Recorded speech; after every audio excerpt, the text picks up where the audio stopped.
Hello everyone, CL classes में आप सभी का स्वागत है। I am Shantanu Gupta, science expert on YouTube. Dear friend, today in this video session I am going to discuss about 10 most common bacterial disease which infect people very much, so do not make any delay.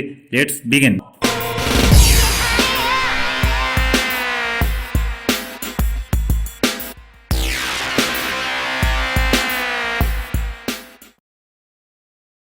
हमारी पहली बीमारी है जिसका नाम है typhoid. Typhoid WHO ने प्रमाणित किया कि 11 लाख से लेकर 20 मिलियन तक की बीमारियां होती हैं और जिनमें मृत्यु 1,28,000 से लेकर के 1,61,000 प्रति साल होती है।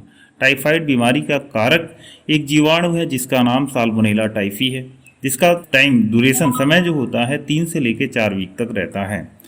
टाइफाइड टाइफस वर्ड जो कि इसका मतलब होता है, इसका एक ग्रीक शब्द है जिसका हिंदी में अगर बात करें तो उसका मतलब होता है बीमारी या पागलपन होता है। टाइफाइड को जांचने के लिए जो तरीका है उस तरीके को नाम है विडाल टेस्ट। और ये टाइफाइड सबसे ज्यादा जो प्रभावित जिस अंग को करता है अंग का नाम है इंटेस्टाइनल लिम्फोइड टिश्यू। इसका सबसे ज्यादा फैलाव एशिया में 62%, अफ्रीका में 35% होता है। टाइफाइड को सबसे ज्यादा फैलाने का श्रेय एक कुक न्यूयॉर्क में थी जिनका नाम है मैरी मेलन, उन्होंने सबसे ज़्यादा फैलाया था। अब टाइफाइड के कुछ जो लक्षण हैं उनको जानते हैं। इसमें क्या होता है, चेस्ट पेन होता है, हाई फीवर होगा, डायरिया होगा, पेट में दर्द होगा, कुछ अजीब बेचैनी महसूस होती है, जिससे क्या होता है पेशेंट बहुत ही अपने आप को कमजोर महसूस करता है। जिसके इलाज के लिए कुछ दवाएं हैं जिनका नाम है एजिथ्रोमाइसिन, क्लोरामफेनिकॉल, सेप्रोफ्लॉक्सिन आदि हैं। हमारी दूसरी बीमारी है टीबी। दूसरे शब्दों में नाम बताएं तो उसको ट्यूबरकुलोसिस कहते हैं। ट्यूबरकुलोसिस के केसेस इंडिया में 2.64 मिलियन रिपोर्ट किए जाते हैं। सबसे ज़्यादा प्रभावित अंग जो है हमारा फेफड़ा होता है, जिससे कफ, स्नीजिंग आदि रिपोर्ट होते हैं।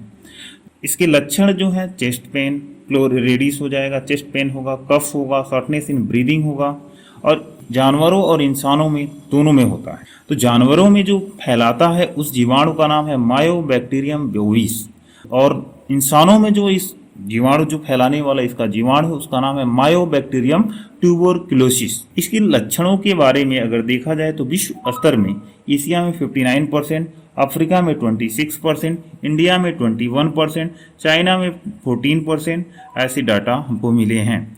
और इसका जांच के लिए हम करते हैं एक्सरे करवाते हैं या तो फिर बैक्टीरियोलॉजिकल टेस्ट किया जाता है। हमारी तीसरी बीमारी है जिसका नाम है डायरिया। डायरिया होता क्या है, डायरिया में 2 से 3 मिलियन हर साल रिपोर्ट किए जाते हैं और इनके केसेस जो होते हैं 24 घंटे में 3 गुना ज़्यादा हो जाता है। और क्या कंडीशन क्या है, अगर ज़्यादा रिपोर्ट की जाती है, अब इसमें भी बहुत सारे इसके कंडीशन है। जैसे कि अगर मान लीजिए डायरिया वाटरी है तो होता है रोटा वायरस से। अगर डिसेंट्रिक है तो डिसेंट्रिक में 2 तरीके से होता है जो कारक है। पहला है अपना अमीबा, एंटा अमीबा हिस्टोलिका, दूसरा है बैसिलरी बैक्टीरिया। और इसमें केसेस जो है हमको टेस्ट करने के लिए हम लोग स्टूल का माइक्रोस्कोपी किया जाता है और इसमें इलाज करने का जो तरीका है उसमें हम ORS रिकमेंड करते हैं, इसका फुल फॉर्म होता है ओरल रिहाइड्रेशन साल्ट, या तो प्रोबायोटिक्स दिया जाता है। चौथी बीमारी हमारा है टिटनस। टिटनस देखा जाए विश्व स्तर में 8 से 10 लाख होता है और जिसमें 50% लोगों की मृत्यु हो जाती है। यह बहुत ही दर्दनाक होता है। इसमें मसल में मरोड़ आने लगते हैं, इतना कि बहुत ज़्यादा खिंचाव होता है। यह क्या एक तरह का न्यूरोलॉजिकल डिजीज़ है। इसमें जॉ और नेक पे बहुत ज़्यादा प्रभाव पड़ता है। इसका कारक जो है क्लोस्ट्रीडियम टिटेनी है जो कि ग्रेम पॉजिटिव बैक्टीरिया है। इसका इलाज जो है मेट्रोटेनिडाजोल और डायजेपम है। इसके लिए एक इंजेक्शन जो बचपन में लगाया जाता है जिसका नाम है DPT, डिप्थीरिया, पर्टुसिस और टिटनस तीनों का कॉम्बो इंजेक्शन होता है।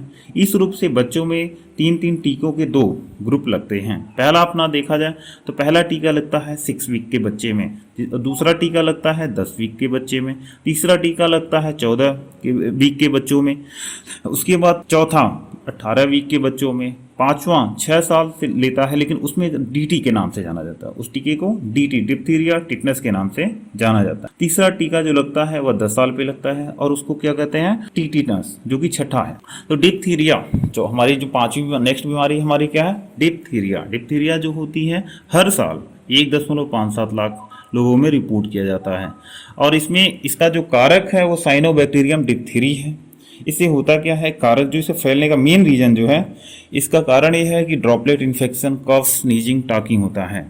यह मुख्यतः 15 साल के नीचे के लोगों में होता है। 2 से 5 दिन का इसका इंक्यूबेशन पीरियड होता है। फीवर होता है, थ्रोट इन्फेक्शन होता है, हेडेक होता है। इसको टेस्ट करने के लिए अल्बर्ट स्टेनिंग आप स्वैब किया जाता है, जो कि लैरिंग से अपने सैंपल कलेक्ट करके हम लोग करते हैं। इसका जांच जो है पेनिसिलिन और एरिथ्रोमाइसिन है। हमारी अगली बीमारी है जो कि बहुत ही खतरनाक है, जिसमें खांसी, इसे कहते हैं पर्टूसिस, काली खांसी के नाम से भी जानते हैं। इसको जो कारक है वह जीवाणु जिसका नाम है बोर्डेला पर्टूसिस। इसमें इंटेंसिव कफ होगा। इंक्यूबेशन पीरियड 7 से 14 दिन होता है। कफिंग में उसका जो तापमान 100 से ज़्यादा कुछ हो जाता है। इसका इलाज जो है अजिथ्रोमाइसिन है, क्लोर्थ्रोमाइसिन है, सल्फामेथाक्सोल है, डीपीटी, बचपन में जो टीका लगाया जाता है। इसलिए बीमारी को हम लोग यंग और इन्फेंट की बीमारी भी कहते हैं, क्योंकि सबसे ज़्यादा जो केसेस रिपोर्ट की जाती हैं वह यंग और इन्फेंट छोटे लोगों में रिपोर्ट की जाती है। हमारी अगली बीमारी है, उसका नाम है सिफिलिस। सिफिलिस क्या है? सिफिलिस जो एक तरह का जनांगों के पास होने वाले सिम्टम को प्रभावित करता है। जैसे इसका कारक जो है ट्रिपानोसोमा पैरिडम है, जो कि एक ग्राम नेगेटिव बैक्टीरिया है और इसमें सबसे ज़्यादा अनसेफ सेक्सुअल इंटरकोर्स करने से होता है। इसके जो सिम्टम होते हैं, मस से दाने बने हुए दिखते हैं, 20 से 40 की उम्र में दिखता है। इसकी जाँच के लिए VDRL या USR किया जाता है।